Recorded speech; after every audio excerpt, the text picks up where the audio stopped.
नमस्कार दोस्तों, income tax saving का टाइम आ गया है और इनकम टैक्स के रिलेटेड बहुत सारी कंफ्यूजन भारत में होती है। तो मैं इस वीडियो को बनाकर आपकी कंफ्यूजन को दूर करने की कोशिश कर रहा हूं और मैं ये डिस्क्लेमर आपको दे रहा हूं कि ये इन्फॉर्मेशन मैंने अपनी नॉलेज के हिसाब से वन ऑफ द बेस्ट ली है, बट डेफिनेटली आप एक फाइनेंशियल एडवाइजर या एक चार्टर्ड अकाउंटेंट से कंसल्ट जरूर करें। और आजकल ये सर्विसेज ऑनलाइन भी मिलती है, जैसे कि क्लियर टैक्स, जैसे कि टैक्स फॉर यू, बहुत सारी जगह पे। तो दोस्तों, भारत में आपका इनकम टैक्स बचाने के बहुत सारे सेक्शन हैं। Section 80C, 80D, 80GG, 80EE, 80CCD, 80CCD 1B, 1C, बहुत सारे सेक्शन हैं।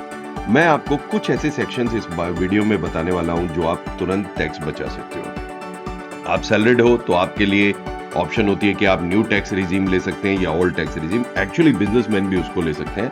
ओल्ड टैक्स रिजीम में होता है कि आप स्लैब वाइज चलेंगे और न्यू टैक्स रिजीम में होता है कि आप टैक्स जो है वो डायरेक्टली पे करेंगे। बहुत सारे इंस्ट्रूमेंट है, इसलिए कंफ्यूजन भी बहुत है। लाइफ इंश्योरेंस है, यूनिट लिंक इंश्योरेंस प्लान है, इक्विटी लिंक सेविंग स्कीम्स है जो म्यूचुअल फंड के अंडर आता है, नेशनल पेंशन सिस्टम है, PPF public provident fund, salaried वालों का पीएफ भी इसमें काउंट होता है, गवर्नमेंट वालों का जीपीएफ भी, हेल्थ इंश्योरेंस, बच्चों की tuition fees, donations, education loan, home loan और बहुत कुछ।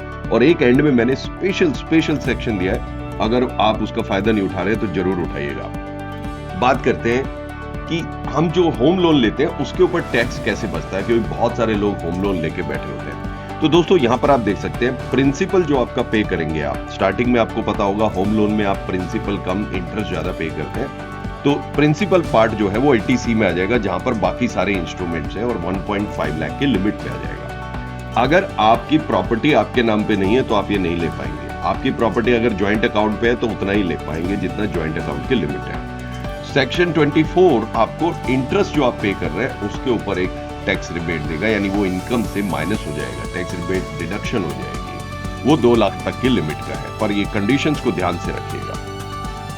अब आ जाते हैं एक बहुत अच्छा सेक्शन जिसका नाम है, ये एडिशनल है, 80CCD 1B, यानी कि अगर आपने 80C में 1.5 लाख की लिमिट एग्जॉस्ट कर ली है तो नेशनल पेंशन स्कीम या अटल पेंशन योजना में आपने जो इन्वेस्टमेंट की है, अटल पेंशन योजना की एक लिमिट है, पर वहां गारंटेड आपको पेंशन मिलेगा 60 की एज से, कोई बीच में विड्रॉल नहीं है, और डेथ के केस में there is a benefit. National pension scheme में भी आप विड्रॉल कर सकते हैं 60% तक एट द टाइम ऑफ जब आप रिटायर हो रहे हैं, पर इसमें दो ऑप्शंस आपको मिलती हैं। नेशनल पेंशन सिस्टम में स्कीम में आप 50,000 तक का अपना एडिशनल इनकम में से डिडक्ट कर सकते हैं। अब आ जाते हैं 80D, डी फॉर डॉक्टर, हम ऐसे याद रखते थे इसको। एक्चुअल में इसकी लिमिट और बढ़ा दी है गवर्नमेंट ने, ये अच्छा काम किया है। रीजन बीइंग कि मेडिकल एक्सपेंडिचर बढ़ते जा रहे हैं और इंश्योरेंस कंपनीज ने भी अपने प्रीमियम बहुत बढ़ा दिए हैं। अगर आप देखेंगे, अगर आप सिर्फ सेल्फ और फैमिली का लेते हैं 25,000 की लिमिट है, अगर आपका